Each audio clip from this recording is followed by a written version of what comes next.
Hello, Byron. I know you live in like sort of the rural areas of South Africa, so might not know what a Ferrari is, but I have one in my garage right now, and it's not doesn't want to work. I've got, I spent a lot of money on it. I took out a huge loan, almost R1 million to buy my Ferrari, and it's just not working out. So my idea to make my Ferrari work is to buy another Ferrari with another R1 million loan.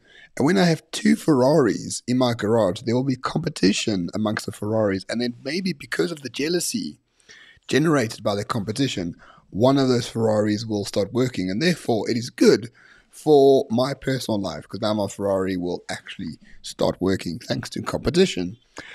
What do you think of that idea? I think it's a very sound one. I think that idea is genius. I don't know why the ANC have never thought of this. I think if you have something that doesn't work, the best way to make it work is to spend more money by doing the exact same thing that already doesn't work. Because as we all know, as mum always used to tell us, two wrongs make a right. So if you've got two cars that don't work, then magically they'll make one of the cars work. I can't see what could go wrong, Ramon. Yeah, because essentially what we want to make things work is competition, right? I mean, even if I own both of those cars, there's still competition. I mean, that's the essence of competition. It doesn't matter about anything else. And in light of this, I think the ANC is starting to understand this because the president, the great capitalist reformer, was at the Communist Party Congress during the course of last week. Explained to me how the capitalist reformer goes to a Communist Party Congress. And he said, a very good idea to help with ESKOM, because if ESKOM fails, we all die. A good idea is to build another one. Because there's another one, there'll be more competition, and therefore it'll be so much better for the economy. So he basically stole my idea for my Ferraris and applied it to ESKOM without credit, which I'm a bit annoyed about. But it could, if it works for me, it could work for the country. I just got to check because this will be very useful for me to decide whether this works. Are you still filling up your car with unleaded sugar? Well, I actually added coconut butter now. That adds more lubrication, and it's still not working. Yeah. Well, it purrs a bit better, but it doesn't move anywhere, doesn't it? No. Yeah. See, I can't see what could go wrong then. If you get two Ferraris and you fill two Ferraris up with coconut oil and sugar, one of them are bound to work. Clearly. I mean, I can't see anything wrong with the way that you're handling it. Have you thought about potentially getting yourself a BE partner that could potentially tell you how to run your car? So he might tell you to use sunflower oil. Well, I actually did try, and they recommended using sunflower oil, but then they wanted to sell it to me at 5 times the cost, which I thought was a bit egregious. I said, in the name of transformation, I'll do it for 3 times the cost. So we're still negotiating. Okay. Well, with that being said, maybe ESKOM's actually onto a winning strategy then. I think if they had 2 of them and they continue to run the second one exactly how they run the first one, then just like our analogy, I can't see what could go wrong. I mean, clearly, it's just got to work. It's a no-brainer, man. It's a no-brainer. I'd do it. Okay, very good. I'm glad that we're on the same page of that one because, as we were saying, Cyril Ramaphosa said having a second state-owned power utility would be good for the economy and the consumers. And I'm quoting verbatim from his speech because, according to him, China does it, and therefore, of course, it works in China, despite the fact that we are not China. But hey, let us not get facts in the way of a good story. Everybody on this channel knows how much we love China. They know that at our heart and our soul, we shine red. We shine red. All glory be to the great Chinese Communist Party. Mao's my hero. I'm sure there's a picture of him somewhere on my wall. With that being said, I heard this rumor once that in China, if you're even suggested of being corrupt, they send you before a firing squad. Did you know that?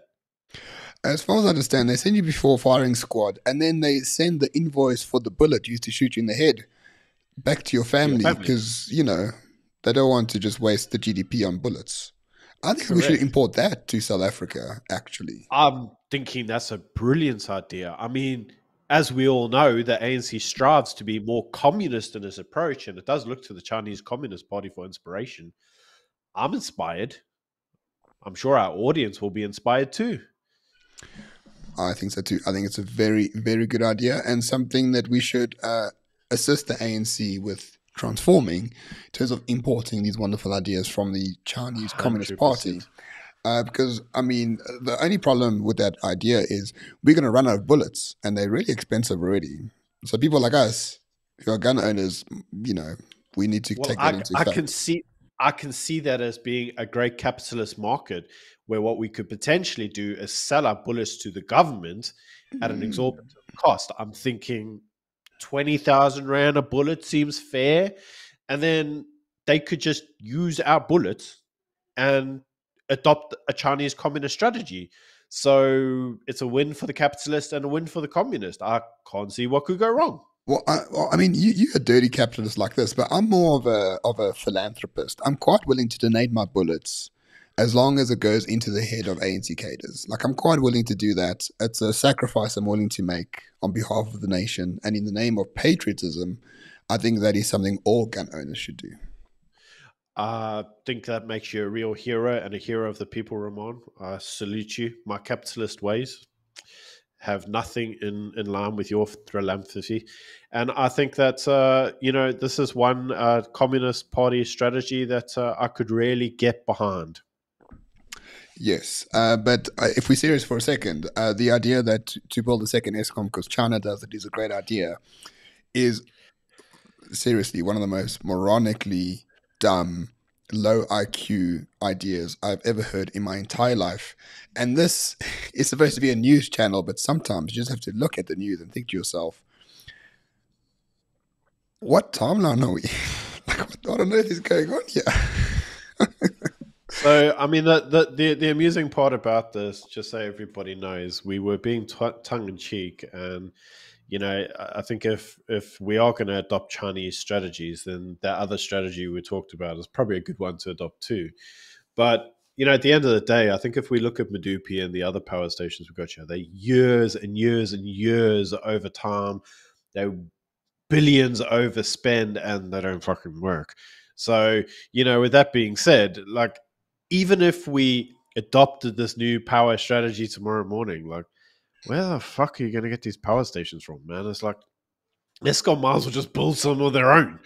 But it's not going to kind of curtail what the real problems behind ESKOM is. And let's all just be very clear. ESKOM's problem is in reality twofold. The first is just the Green Deal, because power stations that are cheap and easy to create, they can't create. Coal power stations can be created quicker than all these new, weird, and wonderful kind of things, but they can't create them because they're all trying to sign up to, the globalist bullcrap. The Mm. other problem is that building power stations are expensive, and we have no money. So what are you going to build them with? Love and fresh air? So it's kind of like, imagine getting a new SEO. You're going to get it online. You're going to fund it with SOE, what? please. SOE, Sorry, please. I do actually work in SEO, so You keep saying it's you like, keep saying so. I know, and it's like my brain does get fried in a day. Yeah. But with that being said, where the hell are we going to get the money from? Especially considering the fact that we have 15,000 megawatts that are always unavailable because current power 100% stations don't work. don't So the work. solution, therefore, is to build more power stations that don't work because, according to Cyril, that creates competition.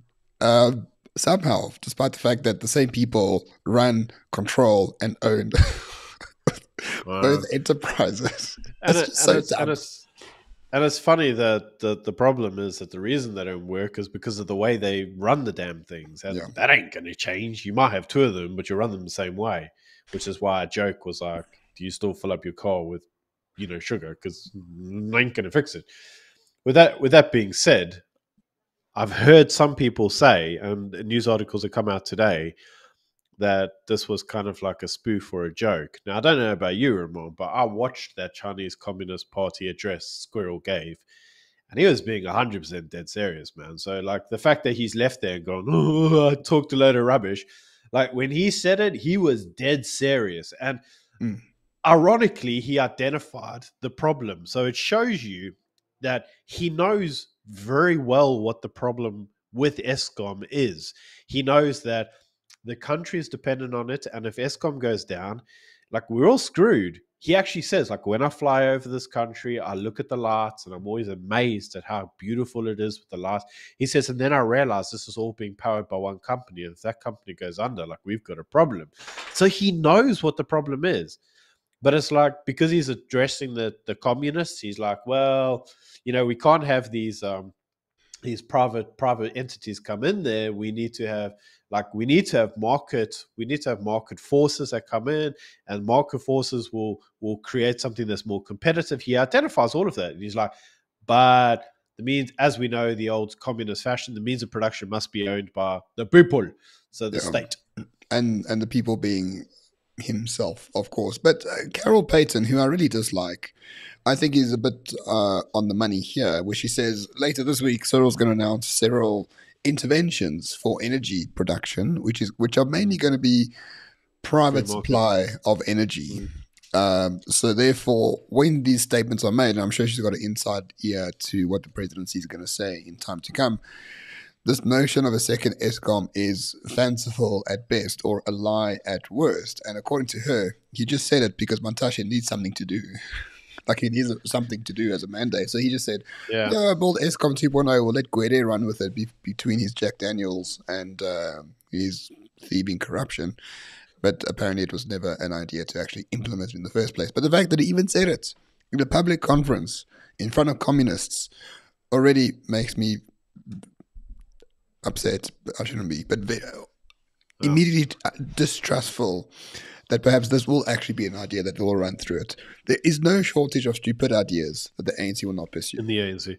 So I think it's also telling that Montashe came out today and he's broken protocol, and he's actually said that he may chuck his hats into the presidential ring. So you have to kind of wonder, was this just like a way to buy his loyalty and keep him quiet?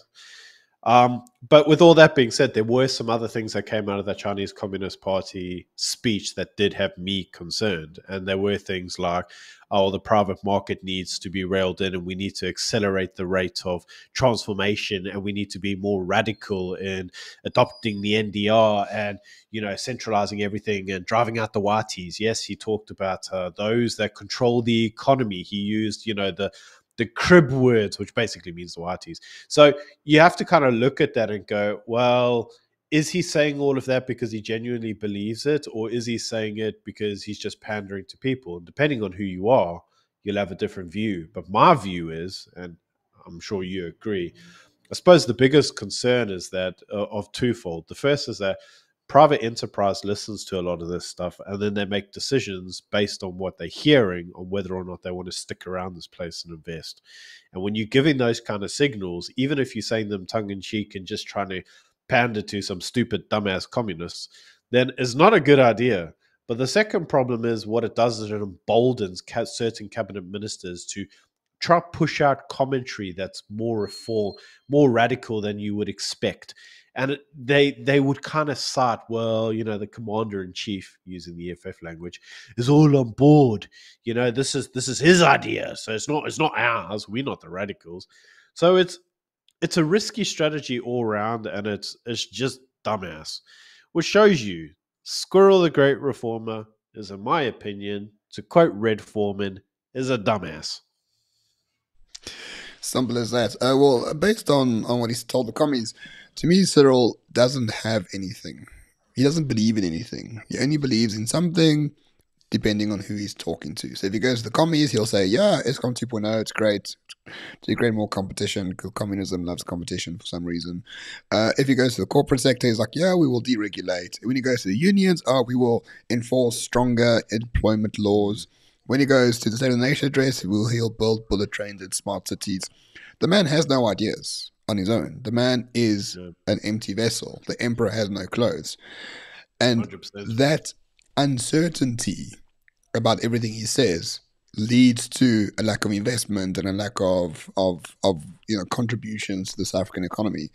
So a lot of people might think, it's a ploy because he chats to people based on what their perceptions of him are. Sure, good leaders can do that, but they also have a central idea of who they are.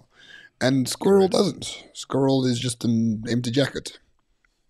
And the problem is, to a large degree, it'd almost be better for all of us if we actually just had him be like really radical and socialist and Yeah, communist, because at least then we know where we stand and we could build around that.